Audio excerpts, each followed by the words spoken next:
jsem právě nevěděla, já jsem říkala jako manželství, aby jsme měli hned.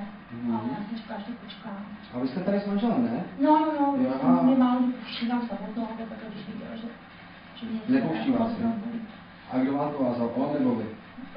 Manžel. Manžel vám to vázal. A kde vás to bolí, prosím vás? Takhle, tam takhle jakoby vevnitř. Pardon, já se omlouvám. Tak, a bolí to jenom? Při chůzi to bolí? Ono to jako píchá zevnitř, taková vystřelující jako bolest. Víte co? Já vám dám nějakou lidskou mast, dobrou, a můžu vám to zkusit rozvasírovat, jestli byste chtěla. Můžeme se o to pokusit, řeknete mi, jak hodně to, já budu jakoby malinko a budu tlačit víc a mi budete říkat, jak hodně to bolí, při jakém tlaku. Jo, abych já to mohl napsat do zprávy a pak vás pošlu ortopedovi a... To by možná bylo lepší takový, že možná, že to rozmasírujete. Podívám se na vás, odložte si ty kalhoty, klidně na tom lehátku. Já se vás prostě připravím. Dobře, já jsem říkala, že jsem všechno dobře. Já doufám, že tam ten manžel vydrží. Jo.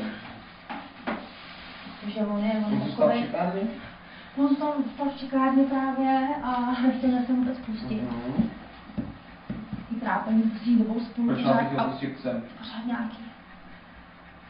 Já jsem hodná, já jsem úplně v pohodě, ale víš, že prostě mám nějak, že nějaký ty věci, ty... Klidně se posaďte, já vám s tím pomůžu, ať nestojíte na té jedné noze, na té bulavý hlavně.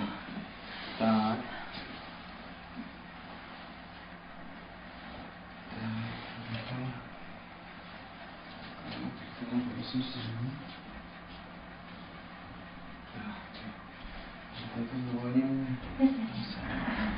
Klidněte se opřete dozadu a ukočte mi tu vaši nožičku. Tak, dobře. Můžu? Takhle to nebolí, když tím hýbete nahoru dolů? Takhle si ji položte klidně. Můžu to sundat?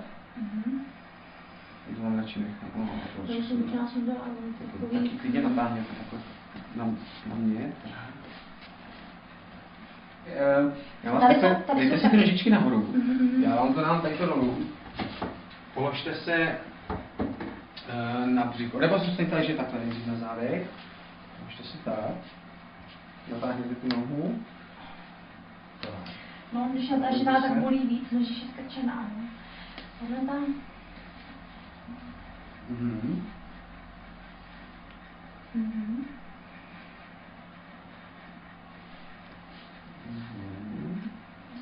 Jakoby větší strop. Jestli nevnímáte něco jiného než tu bolest v tom případě, že jo? Otočte se na břicho, co vás počíte. Já vám to zkusím... Tak. Mírně nohy od sebe. Tak. Takový, že se uvolněte, lehněte si.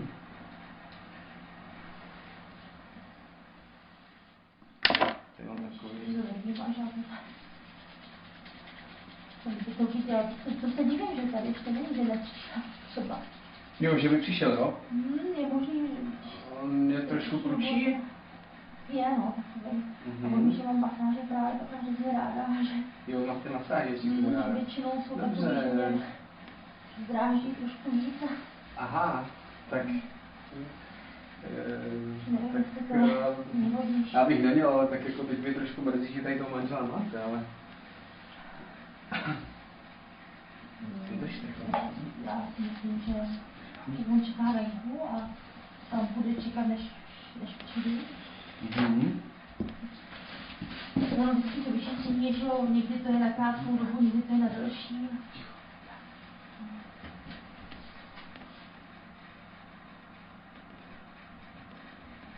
Tak máte prudkýho manžela, jo?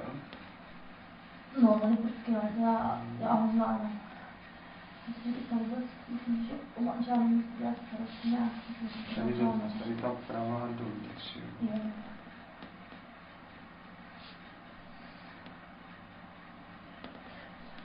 To mě se tady trošku začíná líbit, protože já nevím, jestli to je... Aspoň, že vás to aspoň vás to dá bolet ta noha, už to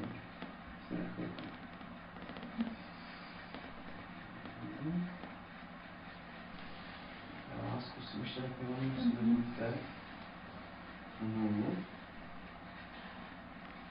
Zlatý.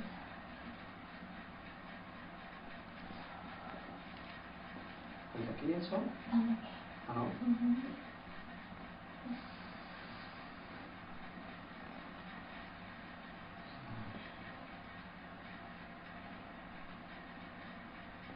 Zvláštní.